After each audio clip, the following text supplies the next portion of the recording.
ఏడకు మామ గప్చుప్గా తీసుకుపోతా ఉండవా? మూసుకుని నా తోకన కావాలా రండిరా. వామ్మో, ఇన్ని ఫ్రూట్స్ ఒకే చోట ఉన్నాయేంట్రా? నోరూరు పోతాంది. రసం బాగా కారుతా ఉండదు, పండ్లు బాగా ముగ్గినాయి. ఇప్పుడు చెప్తున్నాను అనండి, ఇవాళ మనం ఫ్రూట్ జామ్ చేస్తున్నాం.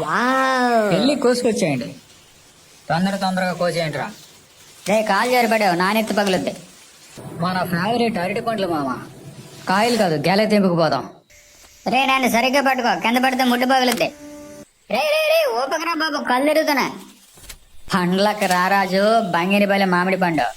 రసం బాగా రావాలంటే బత్తాయిలే. పైన కిరీటం, చుట్టూరు ముళ్ళు. పైనాపిల్.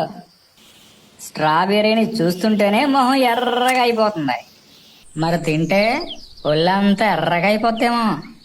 అందరినీ ద్రాక్ష పొల్లన అన్నారు. ఈ చేతికి అంతున్నాయి కాబట్టి తీయగా ఉంటాయిలా. ఇన్ని పండ్లను ఒకే చోట చూస్తుంటే నోరూరిపోతుంది కదా. సుబ్బయ్యాడు తోటలో పండ్లన్నీ కోసేసారా, ఆడికి ఏడుపు ఒకటే తక్కువ. జామ్ చేసాక మొదటి డబ్బా ఆడికేద్దాం లేరా. పండ్లు మనమే కోసామని చెప్పగానే చెప్పినట్టు అవుతుంది. దుడ్డుకర తీసుకుని అందరినీ తల నాలుగు పీకుతాడు, సరదా తీరిపోద్ది. ఎలా ఒలుచుకుని తినేయచ్చు, అందుకే అరటిపండు ఒలిచి చేతులు పెట్టినట్టు అంటారు. బొప్పాయికి గింజలు ఎక్కువ, బుద్ధి లేనోడికి మాటలు ఎక్కువ అన్నారు. ఎప్పుడైనా విన్నారేట్రా? Apple a day keeps the doctor away. ఎన్ని యాపిల్స్ తో జామ్ చేస్తున్నాం. ఇంకా మనకి ఎలుగుబంటి డాక్టర్ మాయతో పని ఉండదేమో. ఈ గ్రీన్ యాపిల్ కి ఇద్దరు అన్నయ్యలు, ఒకటి రెడ్ యాపిల్, ఇంకొకటి పైనాపిల్. కింద ఉండే ఈ యాపిల్ కి పైనాపిల్ అని పేరు పెట్టారు. అప్పట్లో భూమి చల్లకిందులుగా ఉండేదనుకుంటారా. వెనకటికి బత్తాయి రసం ఎంత తీయగా ఉంటుందో తెలియనాడు అక్కడ. అల్లం అంటే నాకు తెలీదా, బెల్లంలో పొల్లగా ఉంటుంది అన్నాడట. కోపం వస్తే దేన్నైనా తనండి, కానీ పుచ్చకాయని తన్నారు కాలిని గుత్తి. ఈ స్ట్రాబెర్రీ పండు చూడ్డానికి ఎర్రగా భలే ఉన్నా తింటేనే పొల్లగా ఉంటుందిరా మామ. అదే కుసింత బాధ అవుతుంది. ముసలితనం వచ్చే కొద్ది పవర్ఫుల్ గా అయ్యే పండ్లు ఏమైనా ఉన్నాయంటే అవి ద్రాక్ష పండ్లే. అది ఎలాగా మంది బాబాలు అడగండి, వాళ్ళే చెప్తారు. రే రే, మీ నోటికి చెప్పినంత పని మీ చేతులకు చెప్పుంటే ఈ పాటికి పని పూర్తయ్యేది. కానివ్వండి. నెమ్మదిగా మామ, కింద పడిపోయేలా ఉన్నాయి. ఎవడరాడు కొన్ని తొక్కలు లేకుండా వేసాడు. జామ్ చేయడం ఇప్పటికే లేట్ అయిందంటే ఈ పుల్లారావు గడి ఏంటి ఇంకా రాలేదు.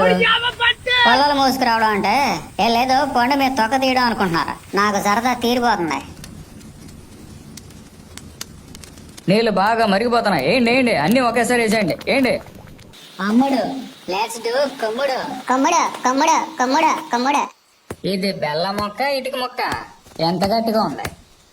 అమ్మా ఇలా బెల్లం కాకుండా పంచదార వేసుకుని కూడా జామ్ చేసుకోవచ్చు. కానీ స్వచ్ఛమైన బెల్లం వేసి చేసుకుంటే తెల్లగోతులకి ఐరన్ బాగా పడతాయి. తర్వాత ఐరన్ ఊసలను కూడా ఈజీగా ఎరగొట్టేస్తాయి. నువ్వు చెప్పింది కరెక్టే మామ. పండ్ల రసం బాగా చిక్కబడింది. ఇదిగో ఇలా జల్లీలో ఉంటే సరిపోతాయి. అలా కాకుండా బాగా ముదరపాకం చేశారనుకో, తర్వాత సుత్తి సేనం తీసుకుని పగల కొట్టుకుని తినాలా. రే జామ్ రెడీ అయిపోయింది. వావ్, ఎంత రుచిగా ఉంది మామ, చాలా బాగుంది. సూపర్. రే నన్ను కదా జామున్ నాకరా, చాలా బాగుంది. ఈ జామ్ ని బ్రెడ్ మీద గాని చపాతీ మీద గాని రాసుకుని తింటే అదిరిపోద్ది మామ.